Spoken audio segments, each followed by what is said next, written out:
Hello ladies and gents, this is Prime Banshee and welcome to Deep Rock Galactic, a game filled with danger, darkness, and dwarves. What is Deep Rock Galactic and why are you going to buy it? Notice how I didn't say should. This is not a suggestion, this is a command. You will buy this game. This is a rather old script that I found buried in my computer that I decided to finish and turn it into a video. And this video has been in progress since January. I've just not had the time to record the voiceover. So, why are you here? Deep Rock Galactic's story is pretty simple. You're a dwarf employed by the mining company Deep Rock Galactic, and you are very expendable.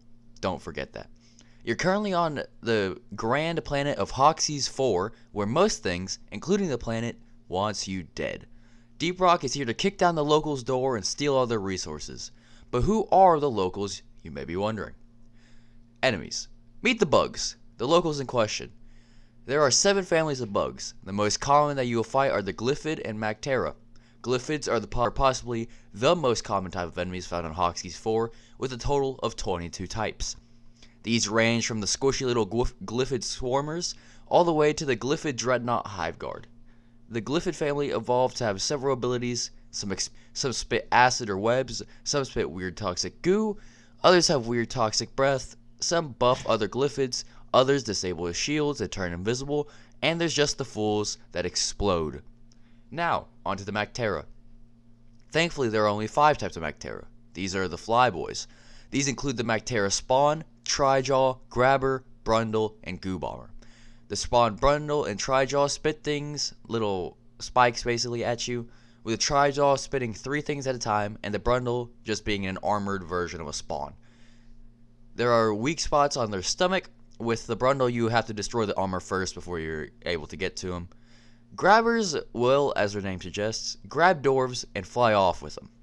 Goo Bombers drop goo that just slows you down and does some damage, and their weak spots are big green sacks on their butt. If you freeze them, they fall out of the sky and shatter like glass. All Mactera will.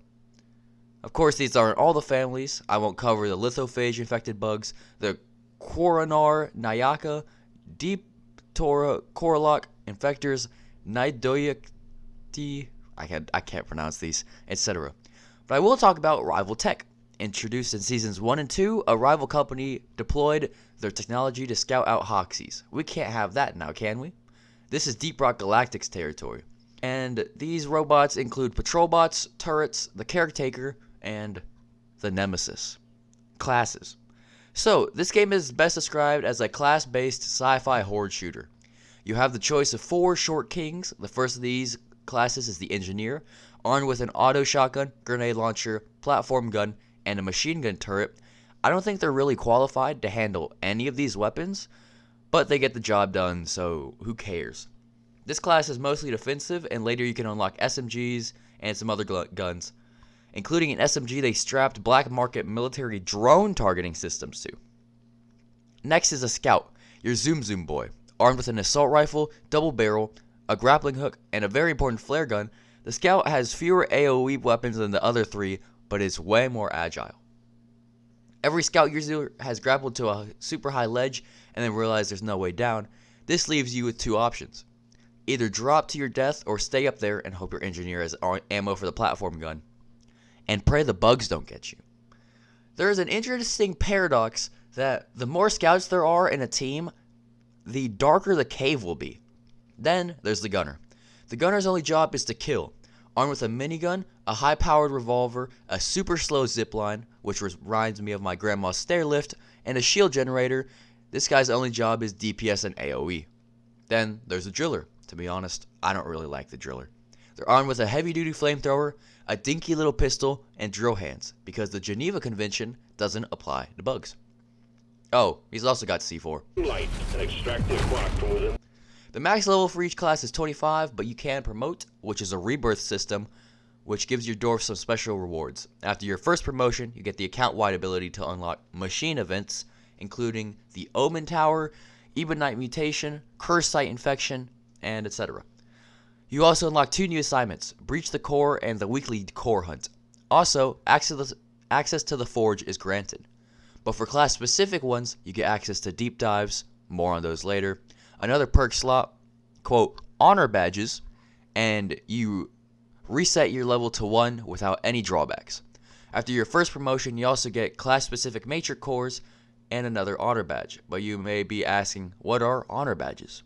Well, honor badges are basically fancy frames to gloat. For your first promotion, you get a bronze frame with a singular white star, and every promotion after that adds another star, up to 3, before moving on to the next level. These levels are bronze, silver, gold, platinum, diamond, and finally legendary. After legendary 3, you can theoretically infinitely promote. I've seen people up to legendary 15. But promoting will cost you a mix of credits and minerals like this. Basically, promoting is just to show off. It's bragging rights. And that's all for the classes.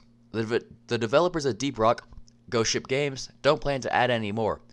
I'll do an in-depth look at all the weapons later, but in another video, But as a base overview, each weapon has 5 tiers of upgrades you can purchase with minerals and company credit. These upgrades vary from more ammo to napalm-infused rounds, and each gun also has 1 or 2 special weapon-specific upgrades, such as aggressive venting for the Leadstorm minigun, which basically blasts out a freaking ring of fire around you, dealing 60 heat damage to everything within 10 meters and applying the fear effect. There are also these things called overclocks that I'll talk about later. Moving on. Seasons. Deep Rock has a season pass system, but unlike some others, it's completely free. There's no free versus premium battle passes, it's all just free. Ghost Ship Games are my GOAT. At the time of writing, there have been 5 seasons, each came with a new feature and completely free cosmetics tree. You can access these from the season terminal, and you can switch back to past seasons if you happen to miss them. Take my money, Fat Shark. The current season, Season 5, Drilling Deeper, introduces an entirely new type of mission, new enemies, and more a few months ago. To be honest, this is Deep Rock's best season they've released yet.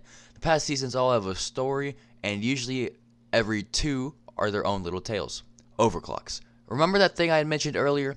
Overclocks? Well, now it's time to talk about them. Overclocks are unlockable upgrades that can dramatically change gun stats / playstyles, or give small buffs, which are only unlocked after your first promotion.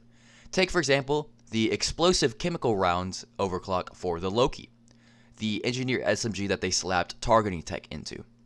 When a target has 3 or more locks on them, basically the 3rd round kersplodes with subtractions from direct damage and ammo. Another example, my favorite overclock by far, is the special powder for the Scout's double barrel boomstick, which basically lets the Scout freaking fly when he shoots the ground. There are 3 types of overclocks with 160 total overclocks. Clean overclocks, which are green and have a triangular border. Balanced overclocks, which are yellow and have hexagonal borders. And finally, unstable overclocks are red with a square border. Clean overclocks have no downside, but offer tiny stat boosts to guns, such as adding very little damage. The Sissy's overclock. Balanced overclocks have both ups and downs. Take the explosive chemical rounds overclock I mentioned earlier as an example. Unstable overclocks is where it gets fun. Want to turn your guided missile launcher into a freaking shotgun? The salvo module has you covered. But be warned, this is one of the rare unstable overclocks that don't have a bunch of negative downsides. Unstable overclocks are usually the ones that change playstyles drastically. Usually, unstable overclocks do some crazy crap, but also have a ton of negatives. But how does one acquire overclocks? Well, other than the crazy hobo that will give me overclocks if I get into the back of his white van, overclocks can be acquired by getting overclock-infused matrix cores. There are 7 ways to acquire them. The most straightforward way is through the weekly core hunt, a 3-mission assignment on which at the end the player is rewarded with a weapon overclock and a cosmetic overclock. Because, yes, you can get overclock-only cosmetics. Or if you have enough time through deep dives, which I'll talk about those shortly. Once you get the matrix cores, you can need to craft them, of course, which is where the forge comes in. The forge is a spot on the space station that you can craft your overclocks at in exchange for minerals and credits. Each overclock that you craft fills a section of the, quote, forge mastery bar, which when filled will give a matrix core, either with a weapon overclock or a cosmetic one. Oh, while we're on the topic of cosmetics. Cosmetics in this game offer no purpose other than to make your dwarf look drippy. Not gonna lie, some of these cosmetics look fire. There are also a few cosmetic DLCs. I've got all except 4. All of these are included in the Dwarven Legacy Pack. You don't have to buy any of these, but they look cool. The cosmetics you can buy include clothes, paint jobs, hair color, beards, sideburns, mustaches, and more that I don't feel like listing. My dwarves have peak drip, of course. You can earn cosmetics from the Season Pass, the Cosmetic Tree, and there are some level locked ones. Deep dives, and during the seasonal events, there are limited time cosmetics that are also free. Or you can buy cosmetics at the cosmetic shop and equip them in the wardrobe on the space rig. Speaking of the space rig, the space rig, your hub, also the place I'm currently sitting in. It comes with the Abyss Bar, which you'll be spending most of your time like me right now, which sells beers that will give you special effects for a mission, or will just get you drunk. The sick bay, because not every mission can be a success. A barrel kicking game, the memorial hall to the fallen. The freaking gravity control, jetty boot, assignment boards, deep dives, the forge, and your personal quarters. Finally, the 2 most important places are the wardrobe and the armory. The wardrobe lets you equip the drip for your dwarf that you bought or earned, while the armory lets you equip and modify weapons. After all, you want to look drippy and have the best gear as you exterminate bugs. Look good, play good, am I right? Every season and seasonal event, the space rig has some new decorations. For example, during Season 5, there are capsules containing whatever the hell that is that you can knock on. Yay! How could I forget about mission control? Your manager, I guess? A big, not so jolly bald man that's had enough of the dwarves' crap. But sometimes he gets a little sentimental. I'm proud of you. You've done well for yourself since you joined the company. I recall you joining up as a scrawny greenbeard and figured you'd join the dead down in the deeps in short order. However, consider my position changed. You've grown into your role and have more than proven yourself. It's my personal pleasure to announce that management has granted you a promotion.